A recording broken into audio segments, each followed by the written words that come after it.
Blood seeped through Joaquin Redstone's fingers as he pressed them against the bullet wound in his chest. His breathing shallow and labored on the dusty floor of Meridiana Grove's general store. The gunfight with the Fletcher gang had ended minutes ago, but the damage was done.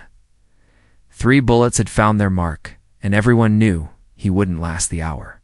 Don't try to save me, Angel," he whispered to the young woman kneeling beside him, her calico dress already stained crimson from trying to stop his bleeding. "But I got ... something for you." Meridiana's amber eyes filled with tears as she watched this stranger, this mysterious cowboy, who'd ridden into Copper Falls just to defend her store from robbers, struggle to reach into his vest pocket. She'd never seen him before today, but he'd taken bullets meant for her without hesitation. "Save your strength," she pleaded, pressing her shawl harder against his wound. "Doc Henriksen will be here soon." Joaquin's laugh turned into a cough that brought up blood. "Doc can't fix what's broken, sweet girl, but you can make sure I didn't die for nothing." His trembling hand finally found what he was searching for, a worn piece of leather that looked like it had been folded and unfolded 1,000 times. "Take this," he gasped, pressing the mysterious item into her palm. "My grandfather's last gift to me. Thought it was just crazy old man's doodles, but maybe it means something after all." Meridiana unfolded the leather to reveal a hand-drawn map covered in strange symbols, winding trails and cryptic notes written in fading ink. At first glance, it looked like the rambling artwork of someone who'd spent too much time alone in the wilderness. "I don't understand," she whispered, studying the bewildering collection of marks and arrows. "What is this supposed to be?"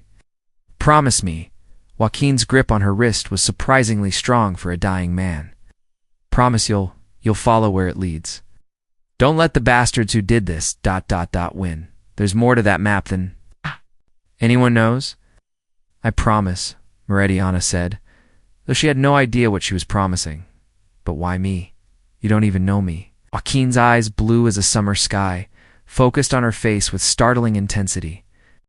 "Because you're the only person in this godforsaken town who tried to save a stranger. That tells me everything I need to know about your heart." The store door burst open as Dr. Wilhelm Henriksen rushed in, his black bag clutched in his weathered hands. But it was too late. Joaquin Redstone's eyes had already closed for the final time, his hand still clutching Meridiana's wrist in a grip that seemed to transfer some unspoken responsibility to her. "Poor bastard," Doc Henriksen muttered, checking for a pulse he knew. "He wouldn't find. Rode in here like some avenging angel and died protecting folks he'd never met." "What's that you've got there, Meridiana?" She looked down at the mysterious map, its leather surface now marked with Joaquin's blood. "Something he wanted me to have. Called it his grandfather's last gift." The doctor squinted at the strange markings and symbols. "Looks like the scribblings of a madman to me. Probably worthless." But as Meridiana studied the map more carefully, she noticed something that made her pulse quicken. One of the landmarks, drawn on the leather, a distinctive rock formation shaped like a sleeping giant, looked exactly like the mesa that overlooked her family's abandoned homestead 15 miles north of town. Maybe it wasn't worthless after all. As the undertaker arrived to collect Joaquin's body, Meridiana folded the map carefully and tucked it into her bodice. The dying cowboy had trusted her with his final secret, and she intended to honor that trust. She just had no idea it would change her life forever.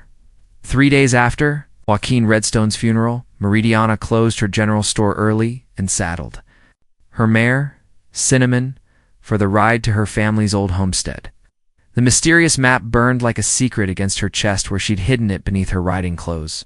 The town's gossips had already labeled the dead cowboy as either a drifter or an outlaw. But Meridiana couldn't shake the feeling that there was more to his story.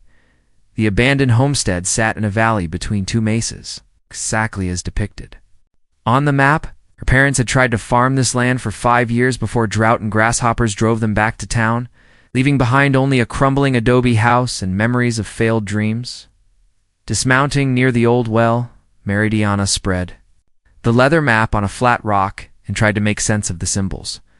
The sleeping giant mesa was clearly marked, along with what appeared to be a series of numbered waypoints leading into the foothills beyond.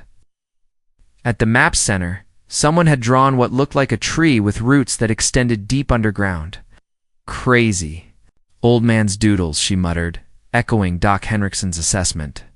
Talking to yourself is the first sign of madness. Beautiful. Meridiana spun around, her hand flying to the small derringer hidden in her boot. A man sat astride a black stallion not 20 feet away, and she wondered how he'd approach so silently. He was tall and lean, with sun-weathered skin and eyes the color of whiskey. A silver star glinted on his vest. "Marshal Caspian Thornfield," he said, touching the brim of his hat. "And you're Meridiana Grove, the woman who tried to save Joaquin Redstone?" "Marshal," she nodded carefully, not removing her hand from her boot. "What brings law enforcement to my family's old property?" Caspian dismounted with fluid grace, his spurs jingling softly against the rocky ground. "Same thing that brought you here, I'd wager. That map the dying cowboy gave you?" Meridiana's blood ran cold. "I don't know what you're talking about, Miss Grove. I've been tracking Joaquin Redstone for 3 months. Not because he was wanted, quite the opposite. Because his grandfather, Vicente Redstone, was one of the greatest prospectors in Colorado Territory before he disappeared 20 years ago." Caspian's eyes fixed on the leather map spread on the rock. "And that looks very much like Vicente's legendary treasure map." "Treasure? Map?" Meridiana couldn't hide her skepticism. "Looks like random scratches to me. May I?" Caspian approached slowly, his hands visible and non-threatening. When Meridiana nodded reluctantly, he studied the map with obvious familiarity. Vicente Redstone discovered 3 silver mines and a gold strike that made him one of the richest men in the territory. But he always claimed his greatest find was still out there, waiting. "And you think this map leads to it?" Caspian traced one of the symbols with his finger, a diamond-shaped marking surrounded by smaller circles. Vicente was obsessed with diamonds, claimed he'd found evidence of a massive deposit somewhere in these hills. But he disappeared before he could prove it, and most folks figured the old man had finally lost his mind. Meridiana felt her heart racing as she studied the map with new eyes. "This is real, ... If there really is treasure out there, why are you telling me? Why not just take the map?" "'Cause, Miss Grove, I'm not just a marshal. I'm also Vicente Redstone's grandson." Caspian's smile was rueful as he watched surprise wash over her face. "Joaquin was my cousin, and according to territorial law, that map belongs to whoever he chose to give it to." "Your cousin?" Meridiana's mind reeled with the implications. "But why would he give it to a stranger instead of family?" "Because Joaquin was a better judge of character than I ever gave him credit for," Caspian said softly. "He could have sold that map a dozen times over, but he chose to give it to someone with the courage to try saving his life." As the afternoon sun beat down on them, Meridiana found herself studying this marshal who claimed to be related to her dying cowboy. There was something trustworthy about his weathered face, something that reminded her of Joaquin's final moments. "So what do you propose?" she asked finally. Caspian's grin was pure temptation. "I propose we follow that map together, equal partners in whatever we find. You have the legal claim, and I have the knowledge of my grandfather's methods."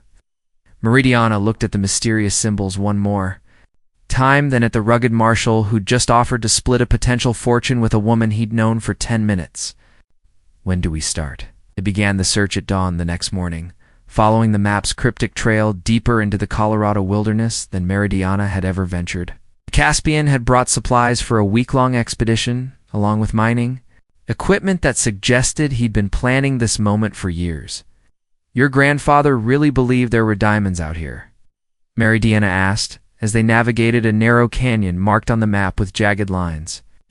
The morning air was crisp and thin, scented with pine and the promise of snow from the distant peaks. Vicente was many things: prospector, dreamer, storyteller, but he was never wrong about geology, Caspian replied, consulting the map while guiding his stallion around a rockfall. He found his first silver mine by following bird migration patterns. Said nature always knows where the treasure's buried. As they climbed higher into the foothills, Meridiana found herself studying her unexpected partner.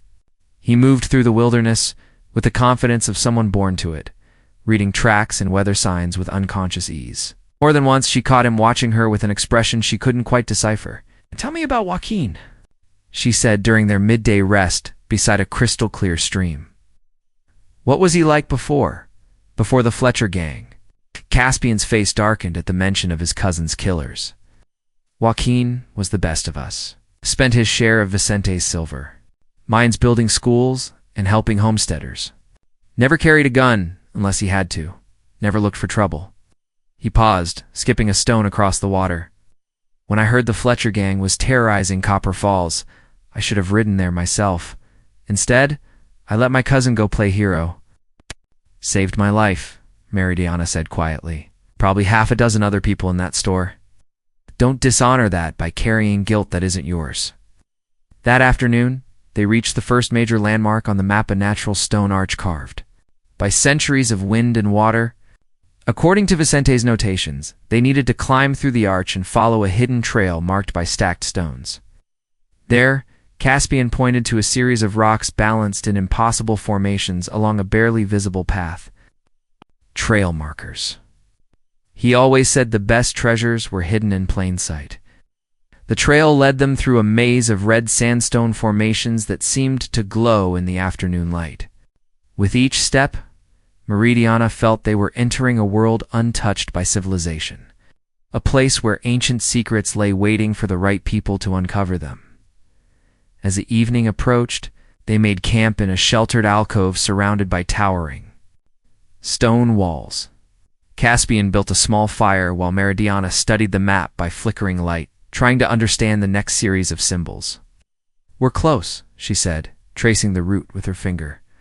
"According to this, the final marker should be just beyond that ridge." "And then what?" Caspian asked, settling beside her on the blanket they'd spread near the fire. "What if we actually find it? What if Vicente was right about the diamonds?" Meridiana considered the question seriously. A diamond mine would change everything: her life, her future, her place in the world. But sitting here under a canopy of stars with this mysterious marshal, she realized the treasure hunt had already changed her in ways she hadn't expected. "I suppose we'll be very wealthy partners," she said finally. "Partners?" Caspian repeated, his voice carrying a weight that had nothing to do with money. "I like the sound of that." When Meridiana looked up at him, she saw something in his whiskey-colored eyes that made her pulse quicken. The dying cowboy's map had brought them together, but something else was growing between them with each passing hour. "Caspian," she began, but he silenced her with a gentle finger against her lips. "Tomorrow we'll find out if Vicente's dream was real," he said softly. "Tonight, let's just be two people sitting by a fire under the stars." As the flames danced between them and coyotes called from distant ridges, Meridiana realized she was falling in love with more than just the promise of treasure. She was falling in love with the man who'd chosen to share it with her. The final climb began before sunrise, their path illuminated by a full moon that turned the sandstone cliffs silver. According to the map, Vicente's ultimate treasure lay hidden in a cave system beyond the ridge they'd been approaching for 2 days. Meridiana's hands trembled with anticipation as she folded the leather map and tucked it safely away. "The entrance should be marked by a double eagle," Caspian said, reading from notes his grandfather had written along the map's margin. 2 rock formations that looked like birds in flight. They found the eagles just as the sun crested the eastern peaks, twin spires of stone that did indeed resemble massive birds frozen in mid-soar. Between them, barely visible in the morning shadows, lay the dark mouth of a cave. "This is it," Meridiana whispered, her voice echoing off the stone walls as they approached the entrance. "After 20 years, we're actually here." Caspian lit a torch and led the way into the cave system, their footsteps echoing in chambers that had been untouched by human presence for decades. The passages twisted and branched like an underground maze, but Vicente's map proved accurate at every turn. Deep within the mountain, they discovered something that made them both gasp in wonder. The cave opened into a vast underground chamber lit by natural skylights carved through the stone ceiling, and there, covering the walls like stars frozen in rock, were diamonds, thousands upon thousands of them, embedded in veins of volcanic stone that crisscrossed the chamber like golden spiderwebs. "Sweet Mother of God," Caspian breathed, holding his torch high to illuminate the sparkling walls. "Grandfather was right. He found the largest diamond deposit in North America. Meridiana reached out to touch one of the stones, a crystal the size of her thumb that caught the torchlight and threw it back in brilliant fragments. "How much do you think it's worth?" "Millions," Caspian said, his voice filled with awe. "Maybe $10 million or more. There's enough here to buy half of Colorado territory." But as they explored deeper into the chamber, they discovered something else, evidence that Vicente Redstone had been here before. A campsite sat in one corner, complete with mining tools, notebooks, and a skeleton wearing the tattered remains of a prospector's clothes. "Grandfather," Caspian whispered, kneeling beside the remains. Near the skeleton's hand lay a journal, filled with detailed notes about the diamond mine, along with engineering plans for extracting the stones safely. Meridiana opened the journal carefully. Reading Vicente's final entries aloud, "October 15th, 1847, the Cavern has trapped me here, but I'm not sorry.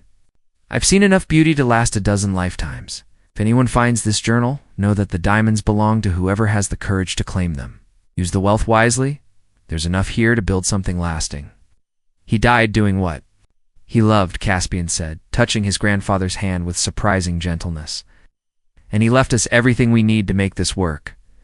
Over the next several hours, they explored every inch of the chamber, mapping the diamond veins and calculating the potential yield.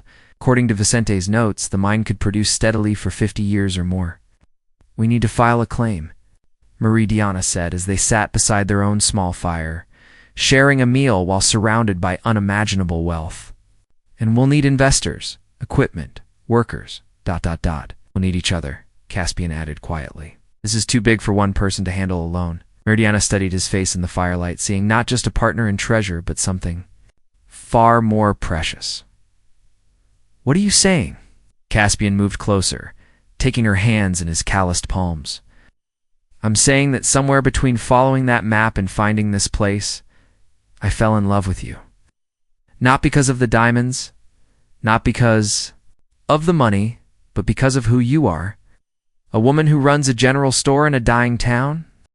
A woman brave enough to try saving a stranger's life, smart enough to honor a dying man's trust, strong enough to follow a treasure map into the wilderness with someone she barely knows."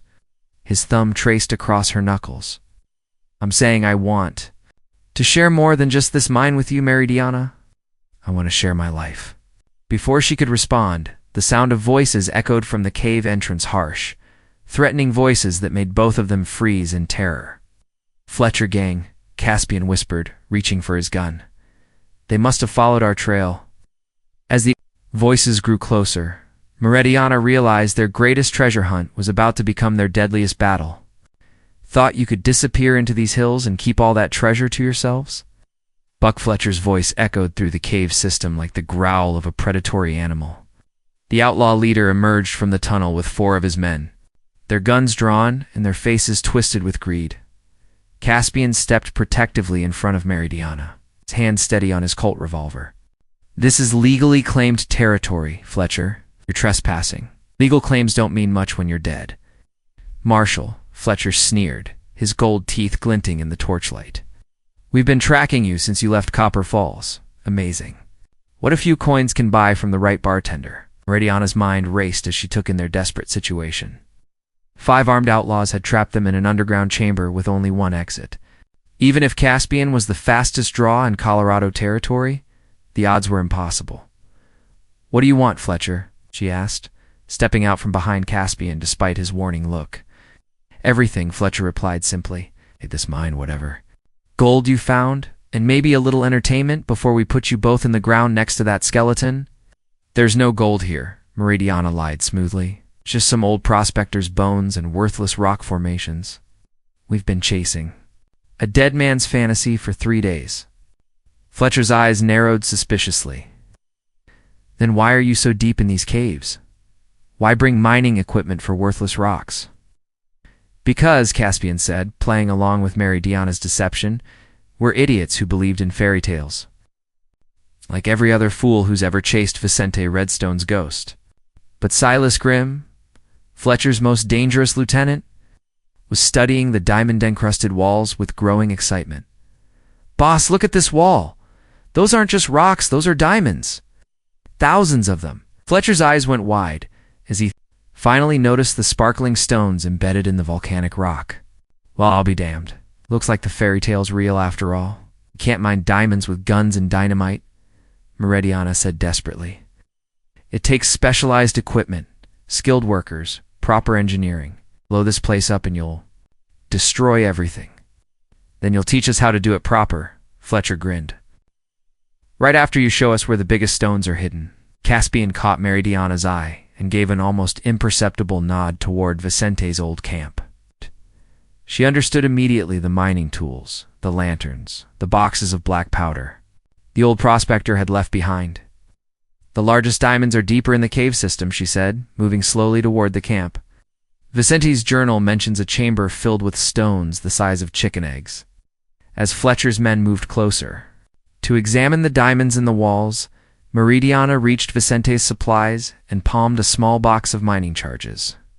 If she could create enough confusion, perhaps Caspian could even the odds.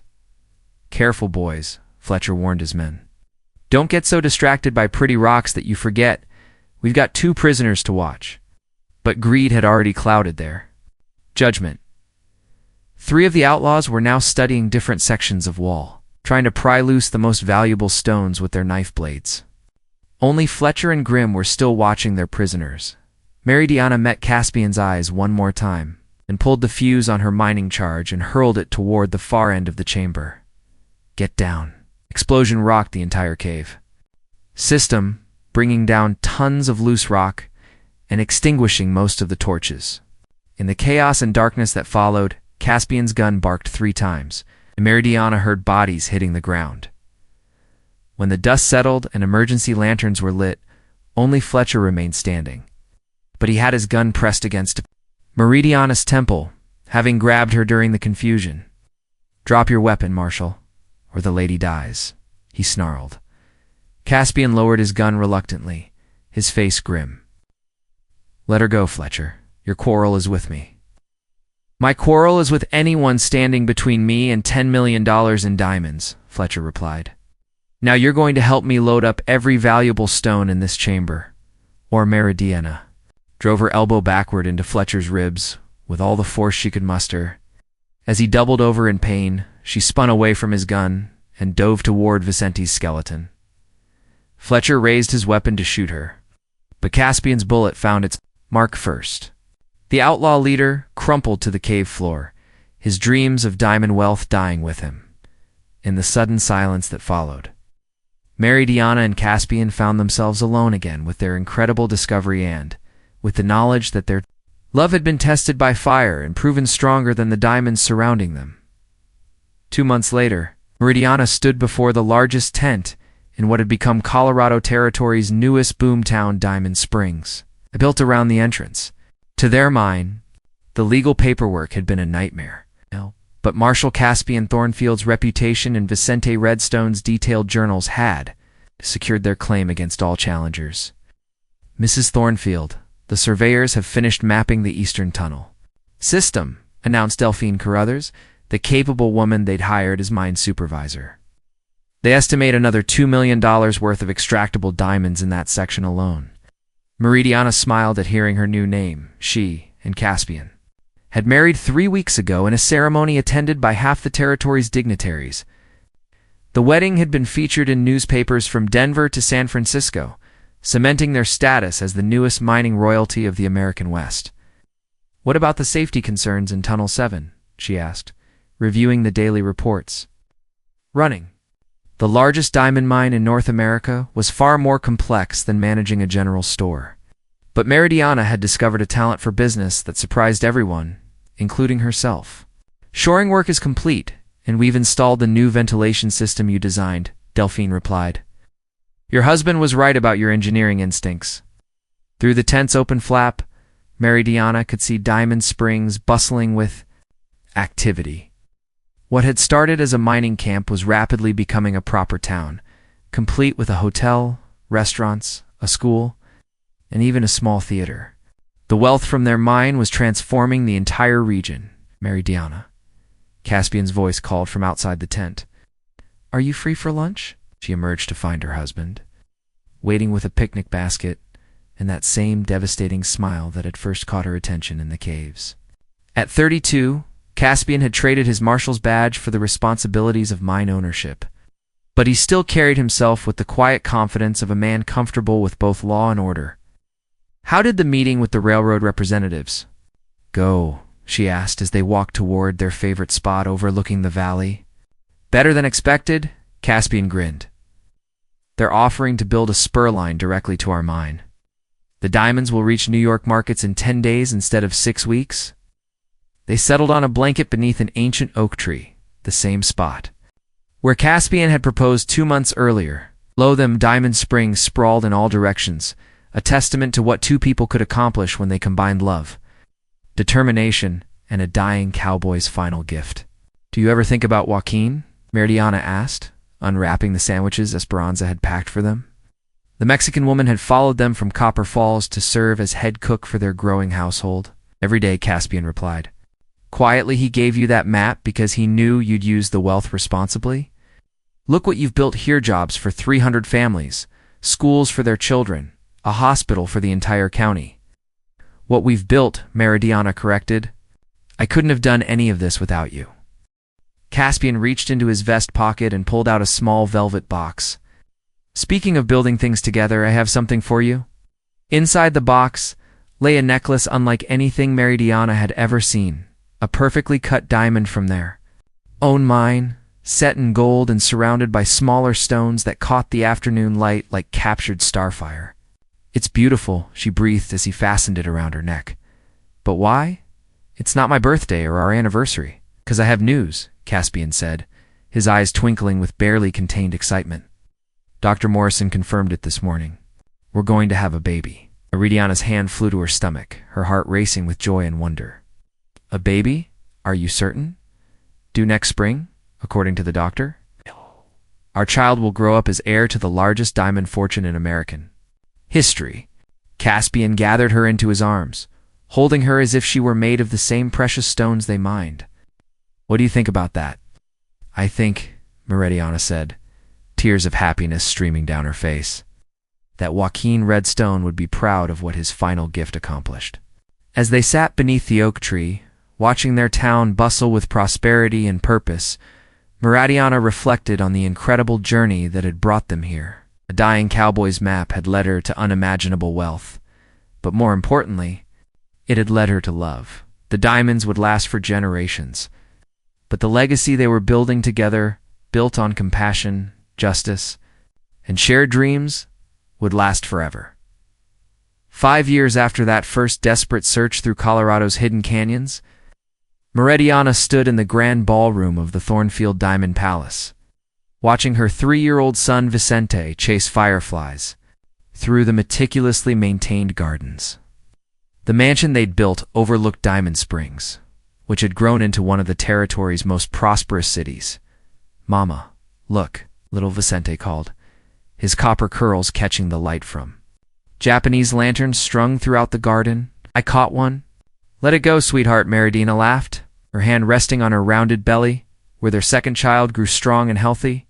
"Fireflies are meant to be free." The evening's celebration marked the 5th anniversary of the Thornfield Diamond Mine's discovery, but more importantly, it celebrated the completion of their greatest project, the Vicente Redstone Institute for Mining Safety and Education. Built with funds from their diamond fortune. "The governor seems impressed with your speech," Caspian said, approaching with 2 glasses of champagne. Even after 5 years of marriage and unimaginable prosperity, he still made her heart skip when he walked into a room. "He should be," Meridiana replied, accepting the sparkling wine. "We've just donated enough money to fund mining safety research. For the next 20 years, your grandfather would have approved." Through the ballroom's crystal windows, they could see the lights of Diamond Springs twinkling like earthbound stars. The town now boasted 15,000 residents, 3 banks, 2 newspapers, and the finest hospital between Denver and San Francisco. But Meridiana was most proud of the school's 6 of them, including one specifically for the children of mining families. Mrs. Thornfield A young journalist from the Denver Post approached nervously. "Could I trouble you for one more interview?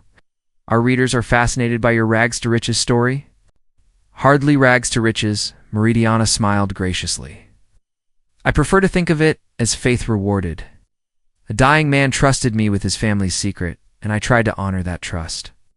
"But surely you must feel like the luckiest woman in America." Meridiana looked across the garden where Caspian was teaching little Vicente how to identify different constellations. Oh. Their heads bent together under the vast Colorado sky. "Lucky doesn't begin to cover it," she said softly. Later that evening, after the last guests had departed and Vicente was tucked safely in his bed, Meridiana and Caspian walked through their private garden toward the memorial they'd erected near. The old oak tree, Vicente Redstone's gravestone, stood surrounded by Diamond Rosie's actual flowers carved from their mine's finest stones. "Thank you, grandfather," Caspian said quietly, placing fresh wildflowers beside the monument. "Map, for the dreams and for leading me to the woman who makes it all worthwhile." Beside Vicente's grave lay another marker, a simple stone that read, "Joaquin Redstone." Beloved cousin and true hero, his final gift changed everything. "Do you think he knew?" Meridiana asked, resting her head against Caspian's shoulder. "When he gave me that map, do you think he knew what would happen?"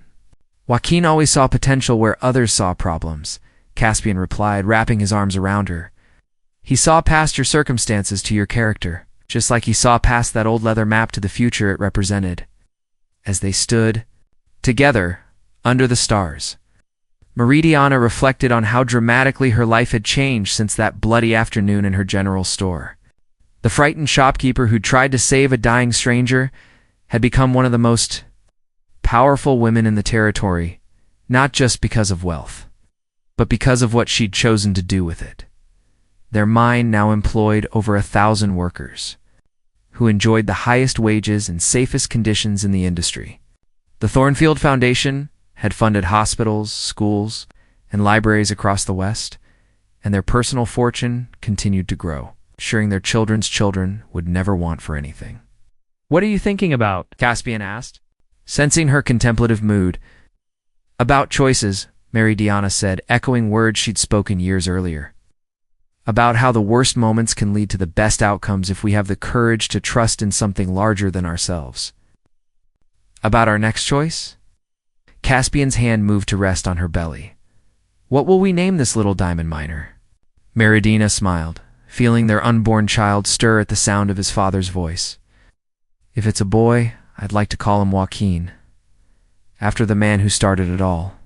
And if it's a girl, Speranza," she said without hesitation. Spanish for hope, because that's what this whole adventure has been about. Hope that the future can be better than the past. As they walked back toward their mansion, its windows glowing warmly in the mountain darkness, Meridiana knew their story was far from over. Their children would grow up to face their own challenges and make their own choices. Ow. The diamond mine would eventually be exhausted, and new opportunities would arise. But the love they'd built together, forged in cave darkness and tested by outlaws. Guns would endure longer than any precious stone. The dying cowboy's map had led them to $10 million in diamonds, but more importantly, it had led them to each other. And that, Meridiana knew, was the greatest treasure of all. In the distance, coyote howled from the same ridges where they'd once followed cryptic symbols to unimaginable wealth. But now those ridges protected a thriving community built on the foundation of one man's final act of faith in a stranger's good heart. Some gifts, Meridiana realized, keep giving long after the giver is gone.